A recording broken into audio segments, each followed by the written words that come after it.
Hello good jobbergs! Welcome once again to my channel. This is Sir Job and welcome to Sir Job TV. Para sa lahat po ng mga new explorers tsaka newly discovered pa lang po sa akin channel, please don't forget to subscribe and click the notification bell for you to be updated with my future videos. So finally, we're done discussing MELC number 9 in the subject Understanding Culture, Society, and Politics. So for today's video, I am so very excited to open up the topic in MELC number 10. So finally po, nandito na tayo sa MELC number 10 in our discussion in UCSP. So before I have to introduce to you the topic for this morning, allow me first to read the description of this MELC that says, explain government programs and initiatives in addressing social inequalities. Example, local, national, and global. So our topic for this morning is all about social inequality. Welcome to my video number 82.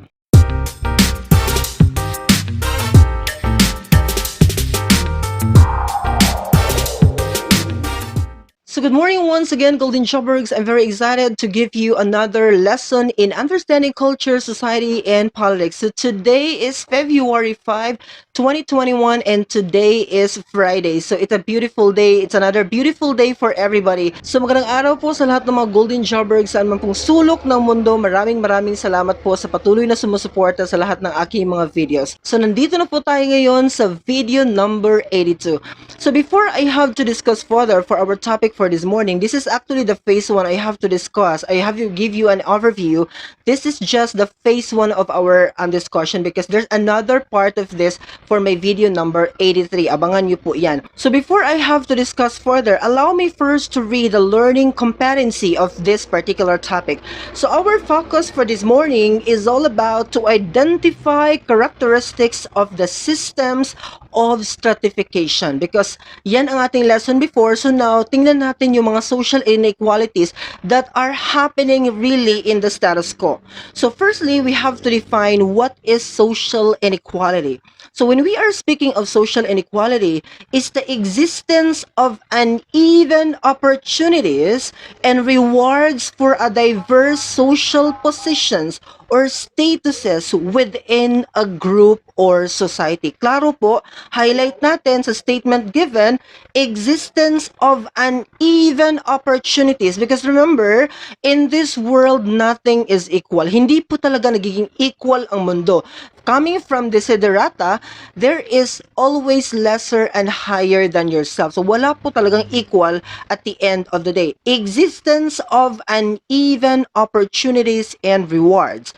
Okay, it happens when resources in whatever nature are distributed unevenly in most society. So this is how we are going to understand for this video na ang pagbibigay po, even the distribution of our resources, even the giving of opportunities and privileges to people in that particular society is unequal po talaga siya. That is reality and that is happening in the status quo right now. Sometimes you feel bad in the situation that you think you are better than that person, but kinuha nila or tinanggap nila or na-promote siya yung person na yun and you think you are higher than that particular person. So basically, that's how you will have to feel that the world is really unequal. No, you cannot ever feel that there is equality in the world, and we should have to understand that in the first place. So social inequalities are correlated also to gender inequality. Okay, women and LGBT, ethnic minorities, racial inequality, and persons with disabilities and others. So yung apat na binasa ko, these are the usual expression of inequality in the society. Ladies and gentlemen, pag sinabi kong women and LGBT, there is a gap between the women and LGBT comparing to the men in the society, correct? There is gap, okay? And of course, to the job employment. As to consideration of gender, the job employment nagva-vary po. There is gap no between men and women and to the third sex in the society, which is the LGBT. Assigned committees and work assignment, naka-based din po tayo sa gender. There is also discrimination or inequality happening. Opportunities and privileges. I'm talking to women and LGBT in the society. The next one, we have the minorities. When we are talking with minorities, as how it is defined, an ethnic minority is a group of people who differ in race or color, okay, or in national, religious, or cultural origin from the dominant group. So meaning to say, they are the marginalized, they are the minority, or they are the subgroup in a certain society. Okay, ladies and gentlemen, kasi merong dominant group. So sila po yung tinatawag nating minority group or the marginalized group in a given society. So we also have what we so called the racial inequality. Example, the gap between the white and the black Americans, the comparison between the Eastern and the Western people. This is how we are going to define the races, the group of people where you belong. Saan ka nang galing? Inside America alone, there is a gap. No, long before, napakalaking issue po ito yung racism in America, the gap between the white and the black American people. So that's how we are going to identify the racial inequality at the end of the day. Aside from that, we also have persons with disabilities. Who are considered persons with disabilities in the Philippines? Let us recognize them. Paano sila na-recognize ng ating bansa? Okay, ladies and gentlemen, we have here in the Philippines RA 7277 or the 1992 Philippine Magna Carta for Disabled Persons defines PWDs as those suffering from restriction of different abilities as a result of a mental, physical, or sensory impairment to perform an activity in the manner or within the range considered normal for a human being. So meaning to say, when we are speaking of persons with disabilities, they are those people who cannot perform as how the normal person is being characterized at the end of the day. So pwedeng sa mental impairment, pwedeng sa sensory, mga senses mo hindi nag-function properly, or it could be on the physical aspect, meaning to say, may putol ang paa mo, hindi ka nakakakita, or wala kang kamay, something like that. So you can be considered, as far as the Philippine context is concerned, you are considered as part of the PWDs, na ang mga taong ito ay subject po sa tinatawag nating social inequality, because of course they have limitations as to how they are going to perform the normal things in this world. So meaning to say, they are subject for what? They are subject for social inequality. The women and the LGBT in the society subject for social inequality. The ethnic minorities, the racial inequality, and of course the persons with disabilities. So now let's proceed with our discussion with gender and sexual orientation. Gender and sexual orientation has been a subject in inequality. Pinaka-highlight po ito when we are speaking of inequality and at the end of the day. Traditionally, women were regarded as placed in the lower social status in the society compared to men. Correct. We can identify this one, or we can justify this one by reading the history of our country even. Because noon, if we are going to define women, they should have to stay at home and they have to work all the household chores. Yan lang po ang trabaho ng babae. You stay at home. Okay? In fact, they are not allowed to be educated. Long before, ang mga lalaki lang po talaga ang may opportunity mag-aral, maging writer, mag-excel sa lahat ng mga aspeto ng buhay. Ang mga babae, they should have to stay at home. That's how they lower themselves according to our history. Okay, traditionally speaking, ganun po ang status or social status ng mga babae long before. Men were accorded to have more social and political rights. That is why, if we are going to trace the history of the country, may mga heroes tayo na babae, but usually ang nagiging leader ng isang grupo, nagiging dato ng isang community, nagiging raha or whatsoever, ay mga lalaki po talaga. Because they were accorded to have more social and political rights over women in the society. But today, hindi na po ganyan ang setup natin. Later on, we will have to compare the traditional way of dealing this particular people and the present way of how we are going to understand the existence of the women in the society. In these modern societies, ladies and gentlemen, I'm now entering the present time. In these modern societies, though there are already many women representations in the civil society, the culture of stereotyping is still evident. Today, meron na po tayong tinatawag na or may isinusulong na po na women empowerment, meaning to say, they are pushing now the opportunity of women to lead also in the society, to enter into the politics, and to become a leader of a certain country. Marami na po ang mga bansa that they allowed women to become a leader of their country. May mga babae na po talagang nagli-lead for today. But still, accordingly, the culture of stereotyping is still evident. Hindi po nawala ang konsepto na ang babae ay mahirap magdesisyon. Because remember, as a leader, as I discussed to you sa aking mga previous videos, ang leader po talaga ang pinaka-importante because nasa kanya po ang desisyon ng kaniyang bansa or nasasakupan, for example. And ladies and gentlemen, if we are going to define girls or women in a society, they have a very tricky understanding of the world. Ang hirap po nilang makapag-decide. But ang lalaki kasi accordingly, pag sinabi niyang no today, talagang no ang magiging outcome ng kanyang decision. Hindi na po talaga kayang i-change or hindi na po wala na pong opportunity na mabago po ang kanyang decision. Pag sabi niyang no, no. Pag sabi niyang yes, yes. That's why they considered men as the best leader for a certain society. They are also subjected to abuse and violence. Yung mga women in the society, they are also subjected to abuse and violence.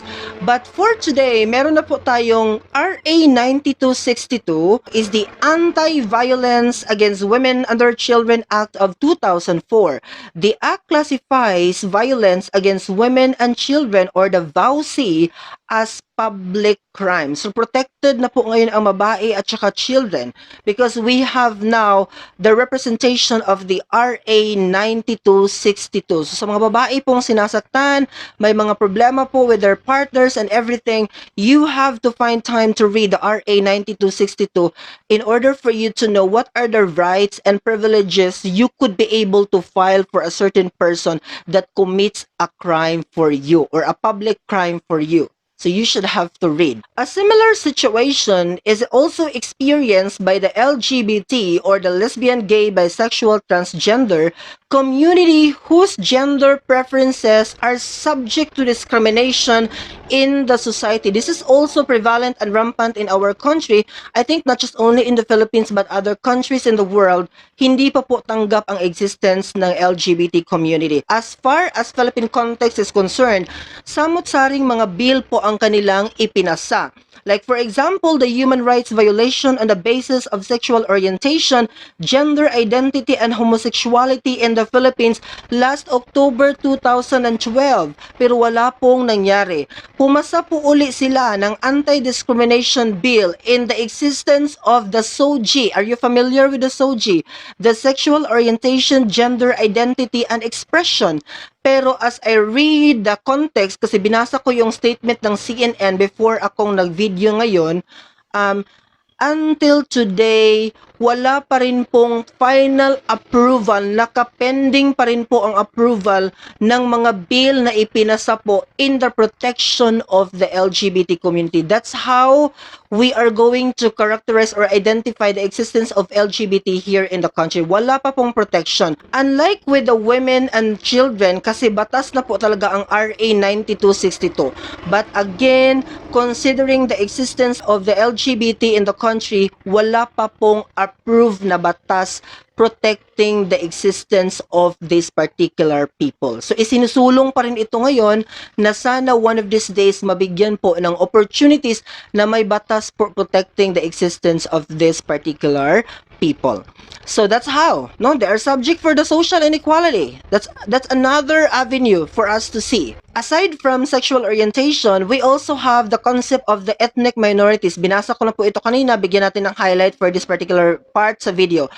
ethnic minorities, as we usually call them taga-bukid. Nung bata pa ako, I usually heard this one. Negative po ang connotation pag sinabi nating taga-bukid. Meaning to say savages, barbaric, walang pinag-aralan, di ba? Uncivilized, undeveloped. This is how we are going to characterize when we are speaking of the word taga-bukid or from the hinterlands, are also subject to social discrimination, the cultural marginalization that they experience from the dominant majority. Common po ito sa ating nangyayari. Especially when these particular people, ang tinatawag nating mga taga-bukid, pumunta sila sa urban places, no? Kahit saan pong portion ng Pilipinas, nagpunta po ang isang taga-bukid or people from the hinterlands, okay, always po natin sila nakikita na talagang discriminated sila in the society. Why? Because a lot of things that they cannot perform. No, like for example, kakain sila ngayon sa isang mga sikat na fast food chain, they could not be able to perform properly as how usual na nangyayari, kung ano yung ginagawa talaga ng tao dyan. So, subject for social inequality. Even pagtawid sa traffic light, they don't know, subject for social inequality. But we always have to understand, everybody who is watching right now sa aking YouTube channel, we always need to understand the people from the hinterlands kasi wala po sa kanila ito. So of course, nagkakaroon po sila ng culture shock. The concept of culture shock in every portions in that particular place na hindi pa nila nakita before or na-experience, of course, they have to feel or experience every first time of their lives, no? So that's why we have to consider the existence. But again, in the reality, ang nangyayari po sa reality, nagkakaroon po ng social inequality or ang ethnic minorities po ay subject ng tinatawag nating social discrimination. Okay? Yung iba nga, umiiwas sa mga taong ito, ayaw nilang malapitan, ayaw nilang lumapit for this particular people. That's how we have to define the existence of this particular people visiting an urban places, for example. They are also victims of stereotyping, abuse, and violence. So just like men and children in a society, okay, and LGBT, of course, subject din po sila ng stereotyping, abuse, and violence. Okay, so what laws protect minorities? Kasi may batas po na nagpoprotekta sa kanila. Title 7 of Civil Rights Act of 1964 prohibits employment discrimination on the basis of a person's race, color, religion, sex, or national origin. So meron po tayong batas na nagpoprotekta po sa mga minorities in the societies or tinatawag nating mga ethnic minorities. According to the Civil Rights Act of 1964, hindi po dapat magkakaroon ng discrimination as far as job opportunities is concerned. Okay?